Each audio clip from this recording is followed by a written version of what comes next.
amendment. My Lords, I intend to focus my remarks on an important subject which transcends the policy areas covered by today's debate: disability equality.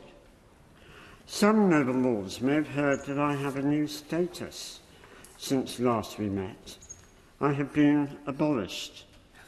For those noble lords who missed the piece in last weekend's Sunday Times, I'm referring to the fact that, having applied in response to an advert specifically for the position of Disability Commissioner on the Equality and Human Rights Commission, I was told by its chair 36 hours before my first board meeting that the board had decided to abolish the role.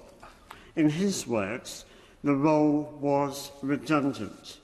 I was then pressured by the chair to accept that not only was the Disability Commissioner no more, but that I would therefore not chair the Commission's important Disability Advisory Committee, and so, in other words, as the Sunday Times put it, my role as champion of the nation's 11 million disabled people had been abolished. I reject what I regard as a retrograde and deeply regrettable decision. Perhaps I can share with the House why I'm so concerned. In the excellent recent report produced by the Ad Hoc Select Committee on the Equality Act 2010 and Disabled People, it states that the committee concluded there had been a loss of focus on disability discrimination, and furthermore that we believe that combining disability with the other protected characteristics in one act, the Equality Act, did not in practice benefit disabled people. Nowhere in that report is there the slightest suggestion that one way to reassure disabled people would be to reduce the focus further, which is exactly what the abolition of the Disability Commissioner post would do. My Lords, I'm also concerned about the Commission's interpretation of equality. As noble Lords may recall, I argued in the last session that disability equality before birth is fundamental, because unless a disabled human being's equal right to exist is respected, all other rights are academic. One needs to be born to exercise them.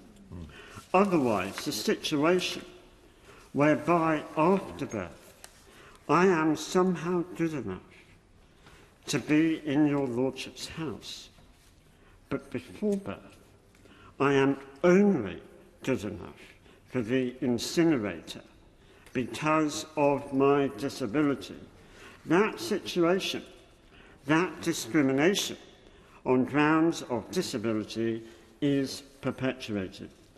My Lords, I've been told by the Commission's chair, in effect, to shut up on the issue of disability equality before birth.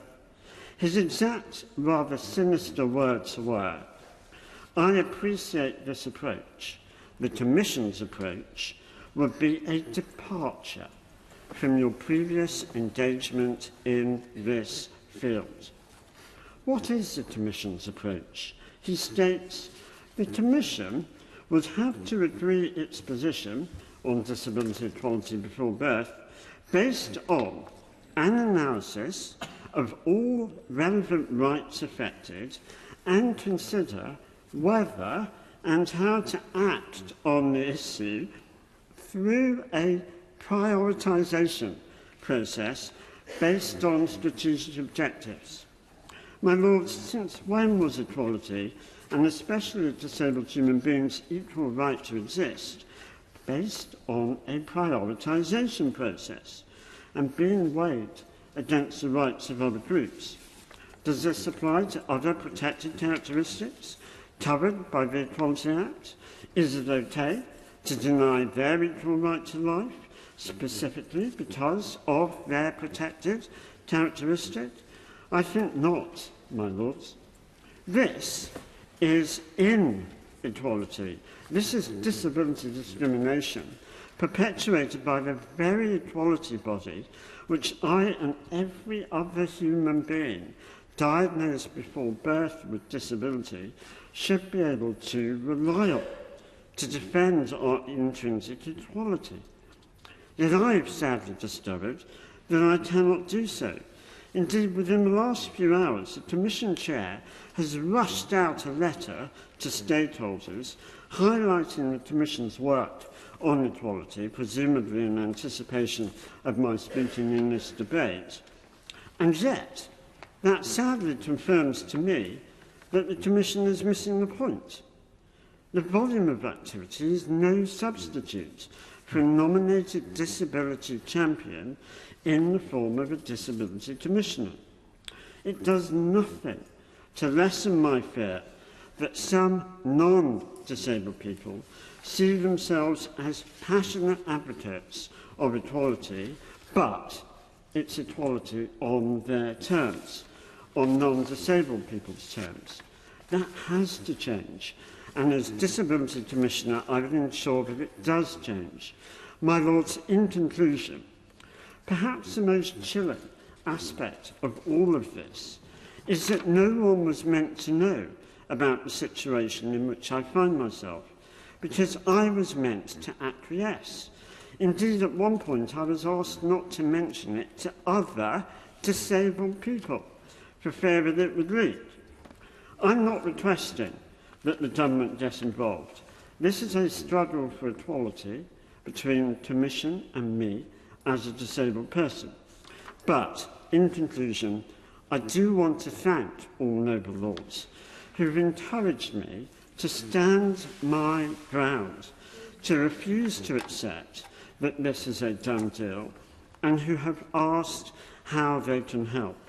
My lords, please make your support known for my position to the Commission, because the fact remains we need a strong Disability Commissioner and a genuine Equality and Human Rights Commission now more than ever. Hear, hear, hear, hear.